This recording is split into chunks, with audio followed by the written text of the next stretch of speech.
Hi friends, welcome to my channel. இந்த வீடியோவில் வந்து நம்ம வந்து ஒரு ஸ்லீவ் வந்து அளவு ப்ளவுஸை வச்சு எப்படி நம்ம கட் பண்ணலான்னு தான் பார்க்க போகிறோம். அதுக்காக நான் இந்த மாதிரி 4 ஃபோல்டு பண்ணி போட்டு எனக்கு பத்தையில், அதனால் கொஞ்சம் நான் மேலே உள்ள பார்ட்டை வந்து பாருங்கள், ஒரு 2 இன்ச்சு கேப்பு நீக்கி நான் மடித்து போட்டுட்டு ஒரு 2 இன்ச்சில் ஒரு பீஸ் வந்து 2 பீஸ் வந்து நான் எடுத்து போட்டிருக்கிறேன். போட்டதுக்கப்புறமா ப்ளவுஸை வந்து ஃபஸ்ட்டு வந்து நம்ம வந்து ஹெம்மிங் பண்ணதுக்காக 1.5 இன்ச்சு மார்க் பண்ணிக்கோங்க. மார்க் பண்ணிவிட்டு அளவு ப்ளவுஸை எடுத்து இதுக்கு மேலே வச்சுட்டு ஃபஸ்ட்டு வண்ணத்தை மார்க் பண்ணிவிட்டு நீளம் எல்லாம் மார்க் பண்ணி தையலுக்காக 1/2 இன்ச்சு விட்டு மார்க் பண்ணி லைன் போட்டு எடுத்துக்கோங்க.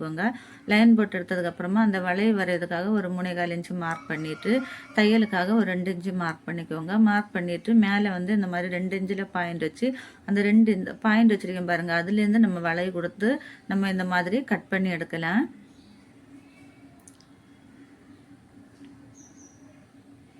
பாருங்கள், ரொம்ப சிம்பிளாக ஈஸியாக அளவு ப்ளவுஸை வச்சு எப்படி நம்ம ஸ்லீவ் கட் பண்ணலான்னு நம்ம இப்போ பார்த்தோம். உங்களுக்கு இந்த வீடியோ பிடிச்சிருக்குன்னு நினைக்கிறேன். இந்த வீடியோ பிடிச்சா ஒரு லைக் பண்ணுங்கள், ஷேர் பண்ணுங்கள், சப்ஸ்கிரைப்